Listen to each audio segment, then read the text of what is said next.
Hello everyone, आज मैं class 10th chapter the human eye and the colourful world से topic myopia explain करूंगी। तो चलिए स्टार्ट करते हैं।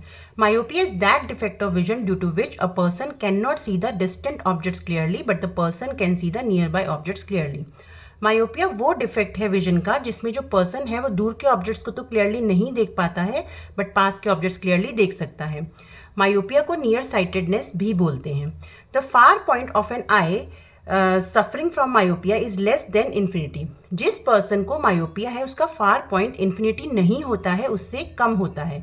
जैसा कि मैंने पिछली वीडियो में बताया था कि अगर हमारी आंख में कोई भी डिफेक्ट नहीं है तो हमारा जो फार पॉइंट है वो इन्फिनिटी होगा, मतलब हम इन्फिनिटी तक कोई भी ऑब्जेक्ट को क्लियरली देख सकते हैं। बट मायोपिक आई में जो फार पॉइंट होता है वो इन्फिनिटी नहीं होता है। Image of distant objects is formed in front of the retina. जिस पर्सन को मायोपिया है उसकी आई में जो दूर के ऑब्जेक्ट्स की इमेज है वो रेटिना से पहले बनती है, रेटिना पर नहीं बनती, इसीलिए दूर के ऑब्जेक्ट्स उस पर्सन को क्लियर नहीं दिखते हैं। अब मैं आपको बताऊंगी कि ये जो इमेज रेटिना से पहले बनती है इसके कॉजेस क्या हैं, ऐसा क्यों होता है। फर्स्ट है इलोंगेशन ऑफ आई बॉल।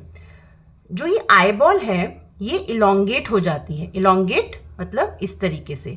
तो इलोंगेट होने की वजह से जो दूर से रेज ऑफ लाइट आ रही हैं जो रेटिना पर फोकस होनी थी वो रेटिना से पहले ही फोकस हो जाती है, क्योंकि ये जो पार्ट है ये इंक्रीज हो जाता है। नेक्स्ट कॉज है excessive curvature of eye lens. ये आई लेंस है, इसका कर्वेचर इंक्रीज हो जाता है, मतलब ये जो आई लेंस है ये थिक हो जाता है। थिक होने की वजह से जो इसकी कन्वर्जिंग पावर है वो इंक्रीज हो जाती है, क्योंकि जो थिक आई लेंस होता है वो रेज को ज़्यादा कन्वर्ज करता है, मतलब ज़्यादा बेंड करता है। तो जो दूर से रेज आ रही होती हैं ये उनको ज़्यादा बेंड कर देता है और वो रेटिना पर फोकस होने की बजाय उससे पहले ही फोकस हो जाती हैं, जिसकी वजह से जो इमेज है वो रेटिना से पहले बनती है। तो ये दो कॉजेज हैं मायोपिया के, इलोंगेशन ऑफ आई बॉल और excessive curvature of eye lens. और ये डायग्राम है मायोपिक आई का।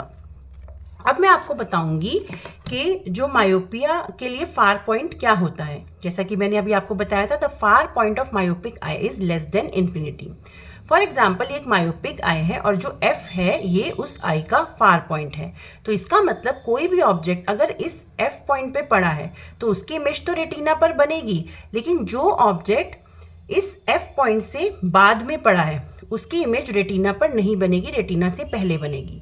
तो the far point of myopic I is less than infinity.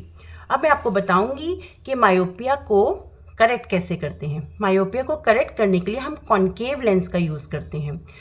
Concave lens का यूज़ यूँ इसलिए करते हैं क्योंकि इसमें जो दूर से रेज ऑफ लाइट आती हैं पहले वो डाइवर्ज होती हैं, क्योंकि कॉन्केव लेंस एक डाइवर्जिंग लेंस होता है, वो रेज को डाइवर्ज करता है। तो पहले रेज डाइवर्ज होती हैं, फिर आँख के अंदर जो आई लेंस है वो उन रेज को कन्वर्ज कर देता है रेटिना पर ही। तो इसीलिए हम कॉन्केव लेंस का यूज़ करते हैं। और कॉन्केव लेंस मेन क्या इसमें फंक्शन करता है कि कॉन्केव लेंस जो आई लेंस की कन्वर्जिंग पावर इंक्रीज हो जाती है ना उसे कम करता है, क्योंकि मैंने आपको बताया था अभी कॉजेज में कि आई लेंस थिक हो जाता है, मतलब उसका कर्वेचर इंक्रीज हो जाता है और थिक आई लेंस बहुत ज़्यादा कन्वर्ज करता है।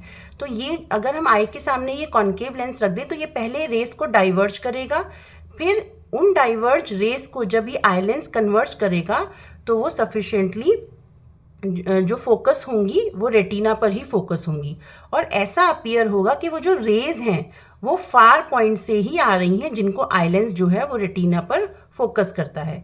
तो जो दूर के ऑब्जेक्ट हैं उसकी एक वर्चुअल इमेज जो है वो फार पॉइंट पे बन जाती है ड्यू टू कॉन्केव लेंस। तो ये जो डायग्राम है ये करेक्शन ऑफ मायोपिया का है। आई होप आपको ये मेरी एक्सप्लेनेशन समझ आई होगी। अगर आपको मेरी वीडियो अच्छी लगी हो तो प्लीज़ मेरे चैनल को सब्सक्राइब कीजिए ताकि आपको आगे की अपडेट्स भी मिलती रहें। Thank you very much.